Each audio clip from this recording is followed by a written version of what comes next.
और से एक बड़ा सेठ सोने के पात्र में इत्र लेकर के आया वृंदावन बिहारी जी को निवेदित करने के लिए। जैसे ही निधिवन पहुंचा, निधिवन में जाके उसने वो पात्र दिया, पुजारी जी इसको बिहारी जी को अर्पित कर दीजिए। पुजारी जी बोले कि अभी अभी बिहारी जी का राजभोग लग रहा है, एक काम करो तुम स्वामी श्री हरिदास जी से मिलके आओ।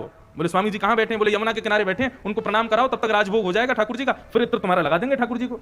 बहुत ध्यान से सुनना।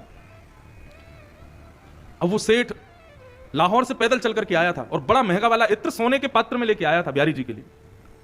आकर के जैसे यमुना जी पर बैठा तो स्वामी श्री हरिदास जी महाराज समाधिस्थ बैठे थे। हमारी वृंदावनी भाषा में उसको कहते हैं मानसी में बैठे थे, मतलब मन से सेवा कर रहे थे ठाकुर जी की।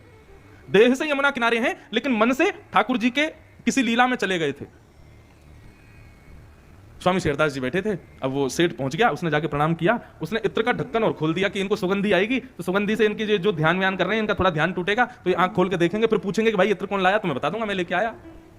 इत्र का ढक्कन खोल करके रख दिया। स्वामी श्री हरिदास जी महाराज बैठे थे। थोड़ी देर में पता नहीं क्या हुआ, स्वामी जी ने ऐसे अपने चारों तरफ रेत को रगड़ना शुरू किया और इतने में ही वो इत्र की शीशी जो रखी थी बड़ी सी वो हाथ में पड़ गई और स्वामी श्री हरिदास जी ने उस इत्र की शीशी को उठा करके यमुना जी में फेंक दिया। इत्र सहित सोने के पात्र को यमुना जी में विसर्जित कर दिया। सेठ देखता रह गया, बोले ये क्या हुआ? इतना महंगा इत्र सोने के पात्र में लेकर के आया, बिहारी जी को अभी तक चढ़ा नहीं और ये बाबा के सामने मैंने गलती से धर दिया, इन्होंने तो उठा के यमुना जी में ही फेंक दिया। उसके मन में अविश्वास आ गया। बोले आज के बाद वृंदावन नहीं आऊंगा, आज के बाद ये बिहारी जी के बेमतलब में अपना व्यापार छोड़ के आया, यहां तो ये सब बाबा मोड़ा रहते हैं, उल्टे सीधे काम करते हैं और मेरा बताओ इत्र फेंक दिया। इतने में स्वामी जी के नेत्र खुले, प्रसन्नता में बैठे थे। उस सेठ को देखा, सेठ को आशीर्वाद दिया और कहा जाओ बिहारी जी के दर्शन कर लो, भोग पूरा हो गया। उसने भी सोचा हाँ अब इतनी दूर आया हूं तो बिहारी जी को प्रणाम करके चला जाऊंगा वापस लाहौर। जैसे ही निधिवन राज में उसने प्रवेश किया तो निधिवन में जितने वृक्ष थे उन वृक्ष के पत्तों पर उसी इत्र की बूंद टपक रही थी। और जब कुंज में जाकर के देखा तो श्री वृंदावन बिहारी लाल के मुकुट से लेकर के चरणों तक इत्र की सुगंध से सुगंधित इत्र उनकी थोड़ी से चुचा रहा था, मानो उसी इत्र से स्नान किया हो बिहारी जी ने। बोला ये तो वही इत्र है जो मैं लेके आया था, वो बाबा जी ने उसको जमुना जी में फेंक दिया, ये यहां कहां से आ गया इनके पास?